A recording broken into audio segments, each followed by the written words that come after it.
মরা বাড়ি খাবার খুব মজা, এ কথাটা আমরা অনেক সময় মজা করে বলি, কিন্তু যতক্ষণ সেই সুখ অন্যের ঘরে থাকে ততক্ষণ কতটা সহজ মনে হয়। যখন মৃত্যু নিজের পরিবারের দরজায় এসে দাঁড়ায় তখন বোঝা যায় একটি মানুষ হারানোর শূন্যতা কতটা গভীর। অন্যের কষ্টকে কখনো বিনোদন বা হাসির বিষয় বানানো উচিত নয়। যে বাড়িতে আজ রান্না হচ্ছে সেখানে হয়তো কালো হাসি আনন্দ ছিল, কিন্তু প্রিয় একজন মানুষ চলে যাওয়ার পর সে বাড়ির প্রতিটি খাবারের স্বাদও যেন শোকে মিশে যায়।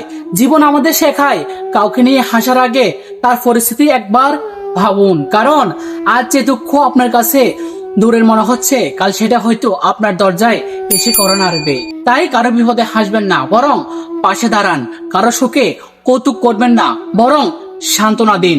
আর মনে রাখুন, মৃত্যু কারোর ঘরের বিষয় নয়, মৃত্যুর জীবনের অবশ্যম্ভাবী সত্য। আজ আমরা অন্যের জন্য দোয়া করি, একদিন হয়তো আমাদের জন্য দোয়া করবে। তাই মানুষকে সম্মান করুন, জীবিত অবস্থায় ভালোবাসুন এবং কারো কষ্টকে কখনো ছোট করে দেখবেন না।